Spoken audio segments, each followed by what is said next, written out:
তাহলে আবার গঠনমূলক চিন্তা সেটা আপনাকে গঠিত করবে। যেমন এইখানে দেখেন আমরা আলহামদুলিল্লাহ পিছনে অনেকে দাঁড়িয়ে আছেন, তো একটা সময় ছিল এখানে সিট খালি থাকতো, তো এখন আমার পেজ নষ্ট করাতে এখন লোক পিছনে দাঁড়িয়ে থাকে আলহামদুলিল্লাহ।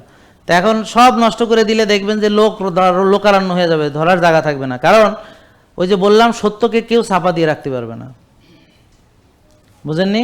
সত্য প্রকাশিত হবে। এখন এই যে দেখেন লোকজন দাঁড়ায় আছে, তা আমাদের কি করতে হবে এখন? আলহামদুলিল্লাহ আমরা সেই কাজ শুরু করে দিয়েছি। আমরা আমাদের নিজস্ব ভবনে ইনশাল্লাহ আগামী যে কদিন লাগে আর কি আমাদের কাজ শুরু হয়ে যাচ্ছে।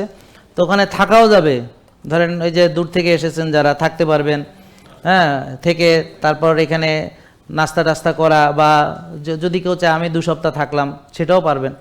আমার কথা বুঝতে পারছেন? তো এখানে আসে থাকা যাবে, দূর দূরান্ত থেকে আসছে, অনেকে আসছে, তো থাকার ব্যবস্থা থাকবে, সুইমিং পুল থাকবে, ব্যাডমিন্টন কোর্ট থাকবে, হ্যাঁ, জিম আর একটু এক্সটেন্ডেড হবে, অন্যান্য থেরাপিগুলো থাকবে।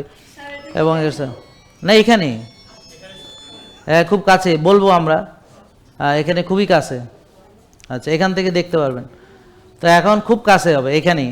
আর গাজীপুরেরটা হচ্ছে অনেক বড় প্রজেক্ট, ওটা 5 বছর সময় লাগবে, কিন্তু আমরা চাচ্ছি এখান থেকে শুরু করে তারপর আস্তে আস্তে ওখানে এক্সপ্যান্ড করা। যে কোনো জিনিস আগে ছোট করে শুরু করতে হয়, পাইলট প্রজেক্ট।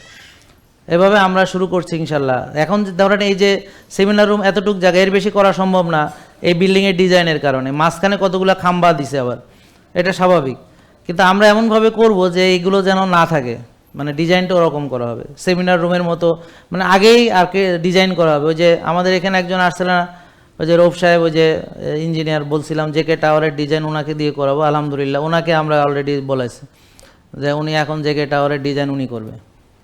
বুঝতে পারছেন? আমাদের একজন ইঞ্জিনিয়ার, ওই যে বুয়েটের, উনি যে ভালো হয়েছেন, এখানে দাঁড়িয়ে কথা বলেছিলেন, আপনারা যারা নিয়মিত ভিডিও দেখেন তাদের দেখার কথা।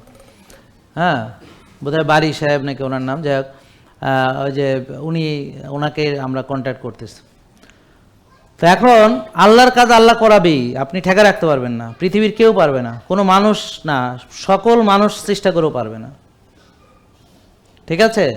সারা পৃথিবীর মানুষ চেষ্টা করেও কোনো লাভ নেই। আল্লাহ যেটা করাবেন সেটা হবেই হবে, কেউ পারবে না কিছু করতে।